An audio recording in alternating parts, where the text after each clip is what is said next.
बदली में छुप के निकलता है जब हो, चांद बदली में छुप के निकलता है जब, चांदनी की निशा होती चटकार है, जब तक घूंघट में चेहरा रहे दोस्तों, एक दुल्हन का सलियो श्रृंगार है। तो स्वर्ग का सुख समझती सभी नारियां, जिसके गोदी में बस एक दुलार है। MBA करने से है क्या फायदा, बिगड़ी को बना दे वो होशियार है। ए बाबू, दुनिया का मजा पानी हुआ औरत जान सकेली जगह गोदी में बच्चा बा। आज बेचारी सदै का बाझिन बा, ओके तो दुनिया का मजा पानी है बा कि कहीं काली माई के चौरी पर, कहीं डिव बाबा के चौरा पर, कहीं सैयद बाबा के मजार पर जाके अपने कपार पिटिए कि दोहाई बाबा कहो, ए बझनी से नाव छोड़ा दा। MBA करने से है क्या फायदा, बिगड़ी को बना दे वो होशियार।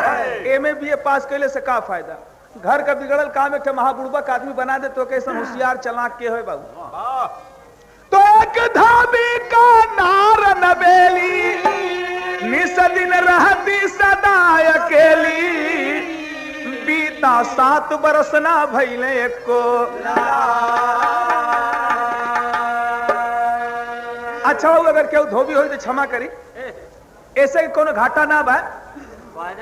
हाँ, धोबिनिया इतना सुंदर रहल हो, इतना सुंदर रहल कि जब मरकहवा काजल टिकुली लगा ले तो कितने रड़ुआ लोग वही को तकते रह जाए। लेकिन धोबिया इतना चलाक रहल कि कुल जजमानी का काम अपने कैले, धोबिनिया के जजमानी में न जाए दे। ऐसे कि अगर कोनो बाबू साहब से आंख लड़ा दी काम गड़बड़ा जाएगी। लेकिन बड़ा अच्छा भाव सवेरे के टाइम हो कि काबे में तेरा जलवा, काशी में नजारा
नमूना।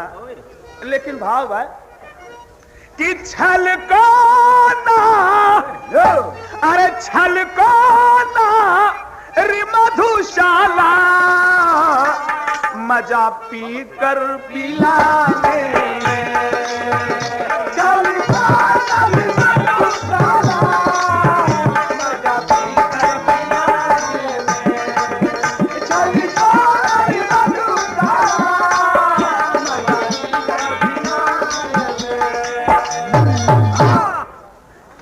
धोबिया दुआरी पर 7 गो पर्दा टांग देले रहल कि न अंदर से केहू के धोबिनिया देख सके और न बाहर से केहू धोबिनिया के देख सके। अरे वाह, इतना ताकीद कैले रहल कि अगर केहू से बोलत बतियावत देख लेब तो हमारे ऐसा खतरनाक केहू ना हम मार के भूसा बिगाड़ दे।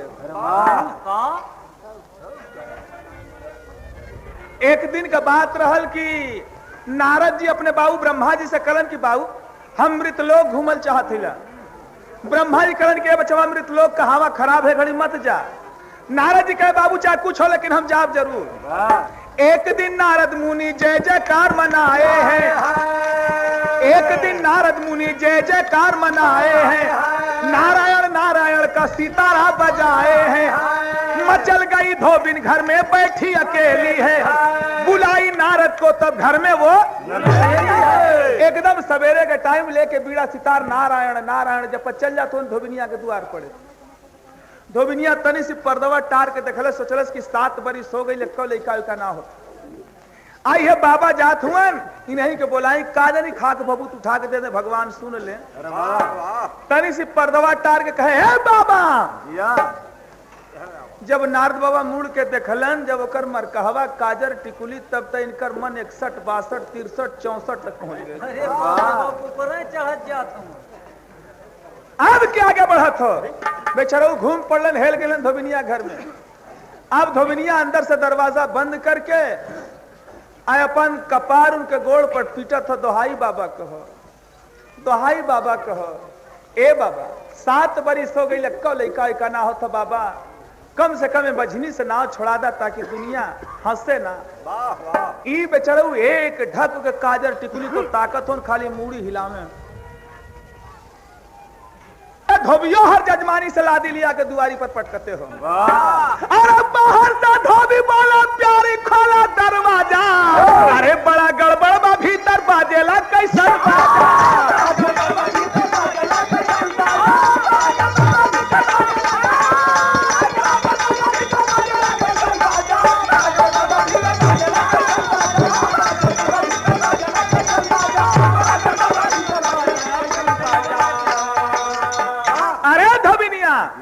कैसन घरों में बोल चल हो रे आए हर नारद बाबा का पछिल्ला खुल गई बाप रे बाप लगना हाली से घर में से बाहर बाहर से घर में से बाहर से घर में करे कहे धोबिन कहे काहे बाबा कहे देख तू बाहरवा कौन जजमान खटखटावत है। धोबिनिया कहे बाबा जजमान नहीं हूं उहे ने कहे उहे के। अरे कहे बाबा चुप चुप चुप चुप धीरे धीरे बोला। धोबिया हो बाबा अगर कहीं तोहार बोली आवाज सुन लेलस आ उठाई गधा पिटना तोरे पीठ के खैरियत तो ना हो। नारद बाबा कलन के सवेरे के टाइम बोलौलू है पीठ के पूजा करे बदे। अच्छा एक काम कर जल्दी हमके कहीं छिपाओ जल्दी कर। धोबिनिया के बाबा एक घर कहाँ है आपके छिपाई हूँ। और धोबिया इतना चलाक हो जरूर देख लेता हूँ के कहे जल्दी कर छिपा हमके कहीं। धोबिनिया के बाबा देखा हाली हाली बोला मत एक काम करा कि आवा है मेरे सड़िया के भीतर ओढ़ जा। हम धीरे से दरवाजा खोलब टंगरिया से तनी चियार दे तू हर से निकल जाए धोबिया हर से फुर से निकल जाए। नारद बाबा कहे करे बाप रे बाप ये दुआरा भाई मत देखा हमके सवेरे के टाइम कहीं दूसरा जगह छिपाओ हमके। लेकिन हाँ ये निजामुद्दीन और करेंगे कि आंगन में धरती नापे जोगिया धरणी वसुंधरा भूधरा मेदनी कापे।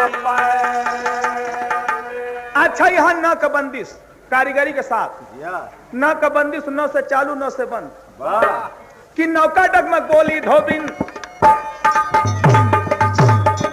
धोबिनिया के बाबा अपन इज्जत बचावल चाहत हुआ करे अभी पूछे थे जल्दी कर कह दिखाओ बड़की लादी लौका तोहर वाली एकदम साफ सुथरा धो के फिट बा ओई जन चल जा। ओई में से एक साड़ी निकाल ला एक साया निकाल ला एक झुल्ली निकाल ला काम फिट करा जल्दी से पहनो इनके। तो नौका डगमग बोली धोबिन बाबा लीजिए साड़ी पहन। एहर न से कि नौका डगमग बोली धोबिन ओहर बाबा लीजिए साड़ी पहन। तो नौका डगमग बोली धोबिन बाबा लीजिए साड़ी पहन। अरे नक्शिक तर तरचुआ पसीना नारद गईले दुलही बन। अब साड़ी वाड़ी पहन के नारद बाबा एकदम फिट कहे बाबा घूंघट काढ़ ला। घूंघट काढ़ लेने कहे आप कहे बस पट दे बैठ जाए जाता पर दुई सर गेहूं टार दलस कि नागर बैठ गए जाते पर। अरे नागर बैठ गए जाते पर तुरते लागे गेहूं पिसन। अरे नाघट प्यारी खोल के वाड़ी कहती अंदर आओ सजन।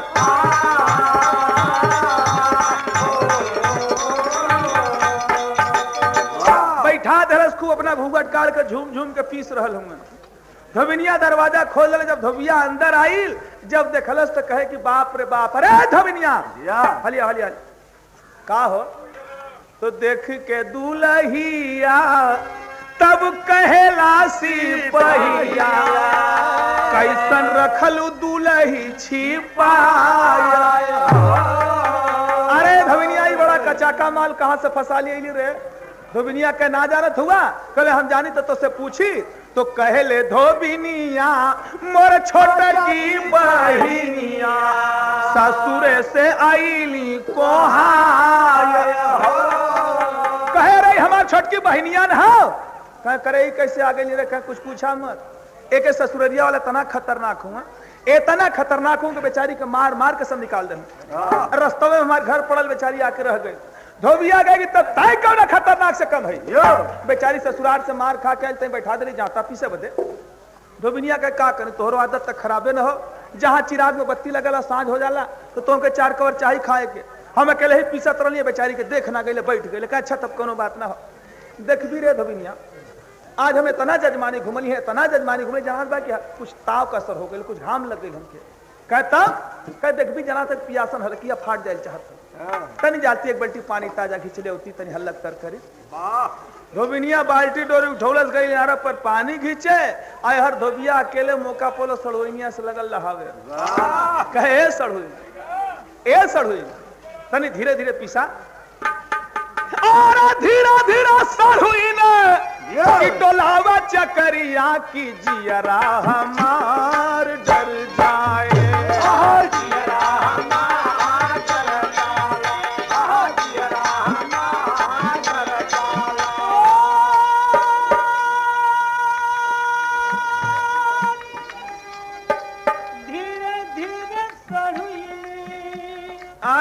सड़हुई डोलावा चकरिया हो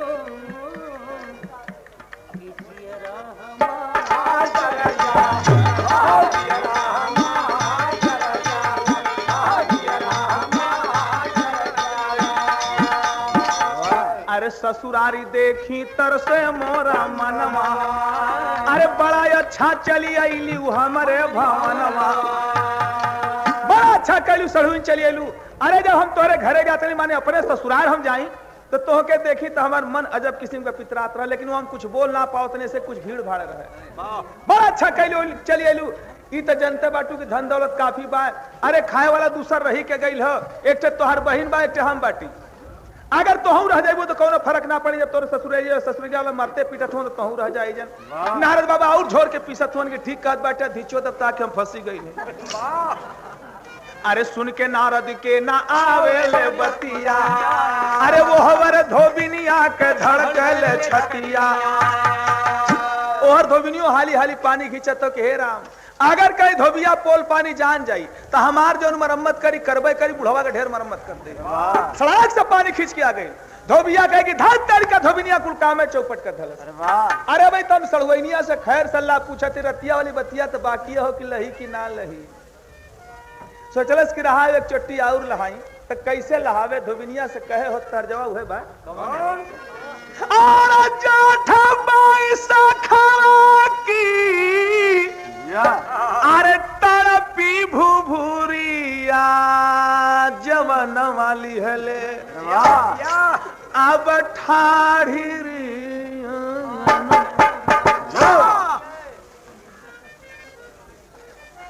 धोबिया कहे धोबिनिया से कि सुनबी रे।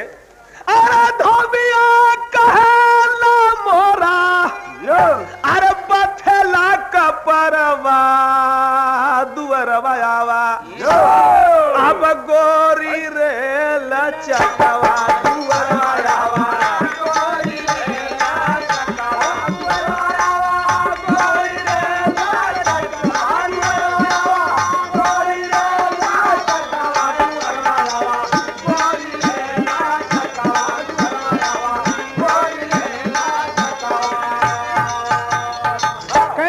कपार बड़ा तेज बत्था थो चलती तनी दुआरिया पर तेल रख देती। आए काम करो सड़न की तू पड़ दे रसोई बनावा। बाहर जा धोबिया दुआरिया पर बैठे धीरे धीरे धोबिन तब हाथ पैर और नारद बाबा चूल्ही के बैठ के मने मन फूलत होन के कौ लकड़ी ना हम रसोई कैसे बनाई। अगर कहीं जाइला धोबिया इतना चलाक हो देख ले कि कहीं ऊंच खाल जनाते ना हो गाड़ी अब फंस जाए तो सोचलन की रहा में सत्य दिखावे के चाहिए। सत्य से नारद बनाए भोजनिया समैया लागल थोड़ी रे बहुत थोड़ी समय में नारद बाबा सत्य से भोजन बना के तैयार। जाके कहलन धोबिनिया से कि ए बहिन अब का करे फसल बनिया का करे खोटी का दान वो कोठी। धोबिनिया के बहिने कहे ए बहिन कहे का हो कह दे तू उनसे चल के 4 कवर खाए लेते खाए का तैयार हो गई। धोबिनिया के अच्छा चला तू निकाला हम लिया क्या आवत है। बेचारा नारद बाबा निकाल उकाल के थरिया में पीढ़ा लगा देलन अपना बैठ गए कोने चुपचाप से। धोबिया पहुंचल तक कहे जो वही एक कौर उठा के मुंह में डालत हो तो बड़ा तारीफ करत हो कि धोबिया कहे ऐसन खैली ना खाना। अरे बहिन तोहार बाटे फूहर कहे अरे 12 सड़हुइन तू ऐसा रसोई आज हमके बना के खिया दिलू हो कि ऐसा जनात बा कि अब जिंदगी में हमके कब्बो न मिली। बड़ा सुंदर रसोई बनौली सड़हुन बड़ा सुंदर बनौली। लेकिन एक काम करा और खा पिया दू न सुता अरे कहीं पलंगिया खटियावा दुई मोरी रे लचकवा। अच्छा हम तो खाई लेनी अब तो हम दोनों बहन खाला। एक काम करा देखा परिवार हमारे ज्यादा हो ना एक हम बाटे एक तोहर बहन बा खटिया दुइया ठबा। एक काम करा कि पलंगरिया पर तू दोनों बहन सुत रहा बस खटवा पर हम सुत रही। नारद बाबा का उल्टी सांस चले लगल करे बाप रे बाप कहीं ससुरा धोबिनिया पर सुतौलस हमार कुल कंठी माला एक घर रह जाए। नारद बाबा धोबिनिया से करे बहन का हो कह देखबी हमरे ससुररिया वाला सहस मरले हुए असहस मरले हुए कि अगर हम एक पर सुतब ना तो करवट घूमे हमार देहिया दुखाई। धोबिनिया कहता कहे उनसे कह दे तू हमके कहीं भूया में जगह दे देता रात भर कैसे बिता के सवेरे अपने हम घरे चल जाए। धोबिया कलश क्यों सड़वैनिया हमार बड़ी चालू है खाली तनी सी माने के बाद कली एकर मतलब कि हमार बतिया पकड़ लेलस खट से। अब एकर मतलब यह कि रतिया वाला बतिया कमवा हमार लह जाई। धोबिया कहे कि तब ऐसा अच्छा कहा अरे तू तो पहुनी आइल बाटू पलंगरिया पर तू सुत रहा बस खटवा पर तोहर बहिन सुत रहा दुअरिया पर। सोचल इसकी लहान वाले जगह पर अब तब काम फिट हुई। अरे तीनों सोए 3 जगह पर अंदर से दे और उठ का धोबिया तोड़ तान अब तनिक रही न जाला। अरे आंगन में धरती नापे जोगिया बादल शशि मयंक निष्पति चंदा को ढापे। और नारद बाबा को घाइया न लगत हो ओंघाइया न लगा था कि ऐसा न हो कि ससुरा के हरिया में गड़बड़ावे शुरू करे। और धोबियों के नाम घाई लगा तो कब धोबिनिया सुते के हम सड़ुनिया के पहुंची अपन कमो लहावे बीच में बेचारी धोबिनिया बस खटा पर सुतल जब ठीक 12 रात का बजल तो लगल खर्राटा ले खर खर खींचे लगल। धोबिया सोच गई कि अब धोबिनिया सूत गई हो धीरे से गोड़ दबौलस और धोबिनिया के गोड़तारी में धीरे धीरे धीरे धीरे पहुंच गई नारद बाबा के खटिया। अरे वाह अब वो अनहरिया में जो वही हाथ रखा था तबले तो नारद बाबा का उल्टी सीधी दोनों सांस चले लगे। अब का करी ससुरा यहू जन आ गई। अब बेचारू एकदम शांत सांस बांध लेलन। धोबिया कलश क्यों सड़वैनिया सूत गई हो नींद में रहा अपन कमो लहाली जनबो न करे तक कैलन का हो। धोबिया कैलस का कि जाकर के धोबिया सरकावे ओ हार। अब तो बेचारू बोलत ना हो धीरे धीरे साड़ी सरकावत सरकावत जब ठेहुना से ऊपर ले गई तब तो इनकर मन शांत। अरे जाकर के धोबिया सरकावे ओ हार कहला दीदार सड़ुई न हमार। जाकर के धोबिया सरकावे ओ हार कहला दीदार सड़ुई न हमार। जाकर के धोबिया सरकावे ओ हार कहला दीदार सड़ुई न हमार। अब तो देखला नारद बाबा की काम गड़बड़ाइल चाहत हो। अब ठेहुना से ऊपर धीरे धीरे सरकावल चाहत हो। सड़क से खटिया छोड़ के उंचन को खड़ा हो गई। धोबिया कहे हो सजवा लहावल चली तो धोबिनिया आ गई इतनी बेला लहावल चल सड़ोनिया बड़ी कुदरात हो। सोच गई कि चाहे जिंदगी से दूसर जिंदगी थोड़ा वाली है भले हुए धोबिनिया के छोड़ के ही के रखे के पड़ी भले हु बिरादरी में डार देवे के पड़ी तो का करे लेकिन कमवा अपन हम लहाई जरूर। अरे घसकल नारद ठा ठा करके धोबिया अरे पकड़ेला भरया कमा। अरे घसकल नारद ठा ठा करके धोबिया अरे पकड़ेला भरया कमा। अरे जोर से चिल्ला ले दौड़ा मोर बहिनिया अरे ठाड़ी जाले इज्जत हमार। पकड़ के धोबिया हरिया में सोचलस कि कचकचा के पटकी दें। आज तबले नारद बाबा जोर से चिल्लात हो अरे बहिन दौड़िया नहीं गड़बड़ा देहल चाहत हो। धोबिया अपने और घींचत हो नारद बाबा अपने और घींचत हो। आज तबले धोबिया का हाथ कहाँ पहुंचल कोई नारद बाबा के थुथुन पर। अरे तबले धरा गई मोछिया का बात दाढ़ी मोछ दोनों धरा गई। धोबिया कहे कि अरे बाप रे बाप, हम तो जल्दी की सड़ुआइनिया सरवा सड़ुआ कहीं बताओ आ जाइले कहियो और आई ले है। अब तो नारद बाबा नीचे टुकुर टुकुर ताकत हूँ। अरे धोबिया कहे बड़ा गड़बड़ जनाला फसल बा ऐसे में हरिया, अरे बहिया पकड़ के तुम्हारा बदर दी, अरे कस का माधे रसारिया, अरे सोचला नारद डूबल कंठी माला गाड़ी दई सब नगारी,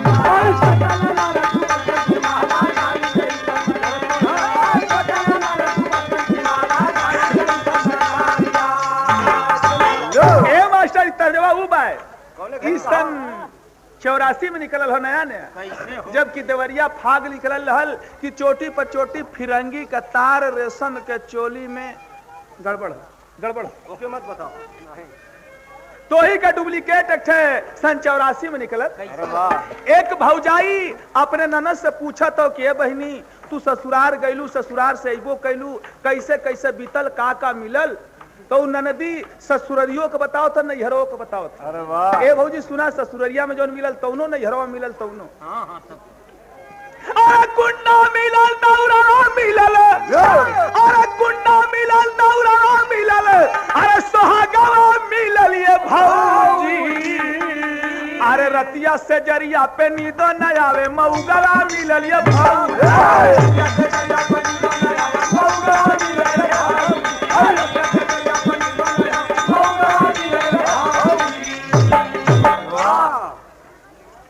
तो यह तर्जमा पाए हो। अरे वाह। नंदी तबले भौजैया लगल रोवे न सुसुक सुसुक के। वाह। नंदी पूछा के भौजी हम तो तुम्हें सनेसा बताओ नहीं, तू रोवत काहे हऊ। कहे है बहिनी सुना, अरे तोहार तो खाली मऊगा न बा, मऊगन के खाली तनी चाल चूल टेढ़ टाड़ होला, तनी खाली ऐंठ मैठ के चले न खाली, लेकिन कमवा कुल अपने जगह पर सही रहे। लेकिन हमार तो कुल फेस गायब है। वो कहिया से भौजैया बताओ। भौजैया कहे त कुंडा मिलल दौरा मिलल, अरे पिजड़वा मिलल ये नाना दो, अरे रतिया से जरिया पे नींदो न आवे, ही जड़वा मिलल ये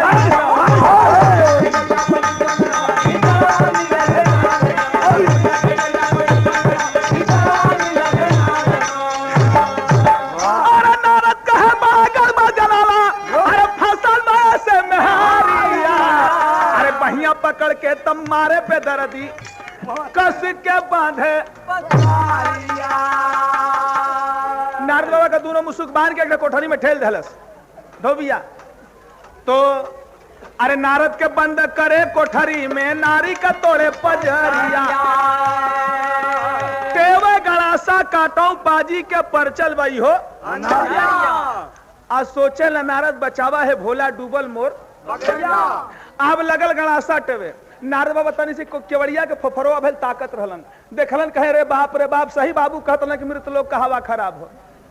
अरे ससुरा जन मरलस मरबे कैलस, अब गड़ासा टेवत बाय, कहीं नटाई पर रखलस तो हमार तो मृत लोग से काम तमामे हो। अब वही जन से बोलाओ तुमन भोले बाबा के कि जल्दी आवा नहीं तो टे चुकल हो।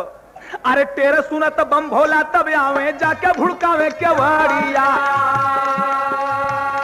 अरे तेरे सुना तब बम भोला तब आवे, जाके भुड़कावे केवड़िया, अरे देखी का धोबी भइल बौरहवा, अरे आई बा करियब परिया, अरे बहिया पकड़ के मुसुकिया चढ़ावे मुहावा तक त्रिपुर। जो वही शंकर भगवान खटखटौलन, वो दुआरिये पर गणसवा टेवत रहल। आज जब दरवाजा खोलस देखलस कहे रे बाप, ओ बुढ़वा का पारी बीत गए, बे बुढ़वा का पारी आइल हो। अब तो उन्हों के पकड़ के बांध कोई कोठरी में ठेल धलस। तो शंकर भगवान के कहे काये मास्टर कि दोनों बुढ़वा ढेर दिन से पर चलूं, आज हम जजमानी न जाब, यही बुढ़वने के खातिर करब आज। तो शंकर भगवान के कहे का तर्जुबा फिल्म रोटी से कि नाच मेरी बुलबुल, अरे नाच मेरी बुलबुल तुझे पैसा मिलेगा, कहाँ कदरदान तुझे ऐसा मिलेगा। नाच मेरी बुलबुल तुझे पैसा मिलेगा, कहाँ कदरदान तुझे ऐसा मिलेगा। का कहे शंकर भगवान के, आज तो है छौड़ा ना छौड़ी मिलेगी, अरे आज तो है छौड़ा ना छौड़ी मिलेगी, अरे बड़ी ताजी ताजी पकौड़ी मिलेगी, अरे बड़ी ताजी ताजी पकौड़ी मिलेगी।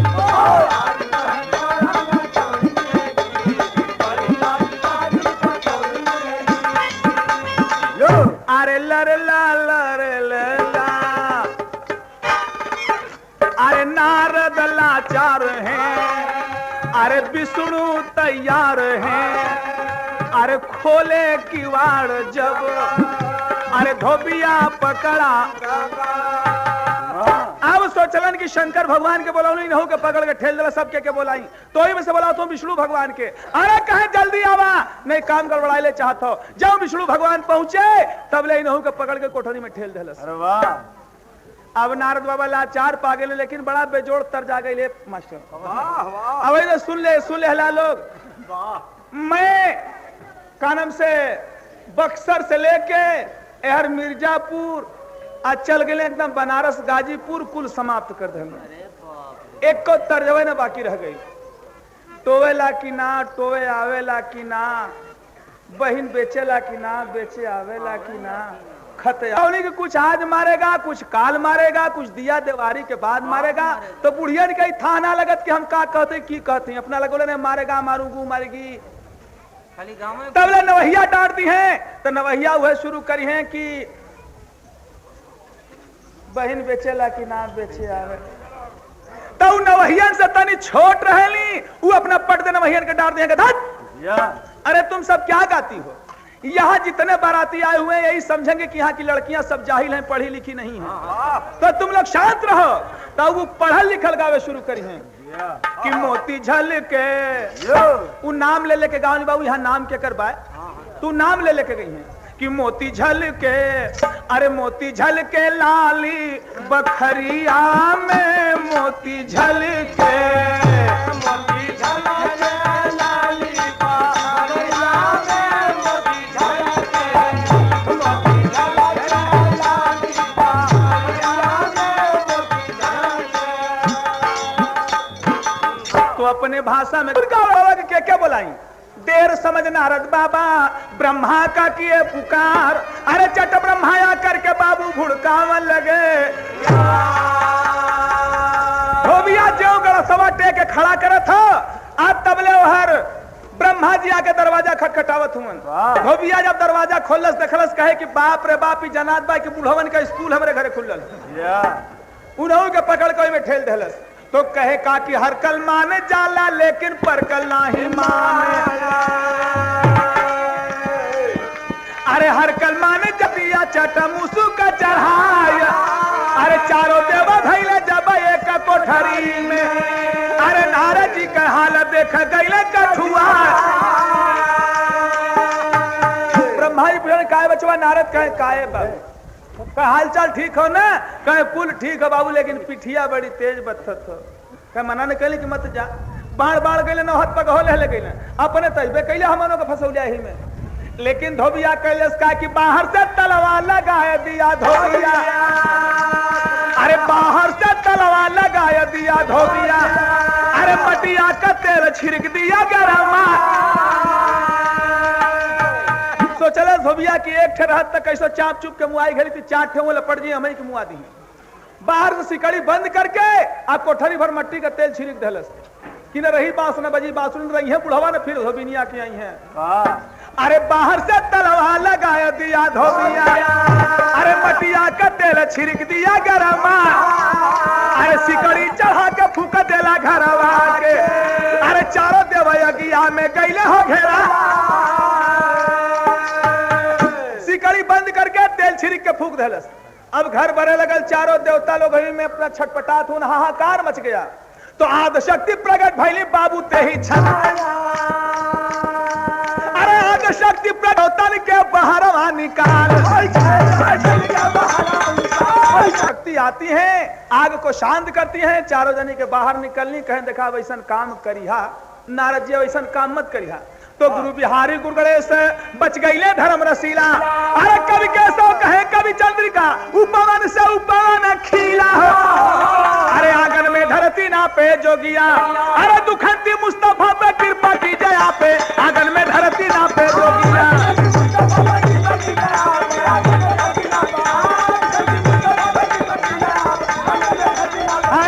पंच प्रेम से बोला हो सीताराम। आज जिंदगी रही हमारा बाबू कब फिर हो भेटिया बिना।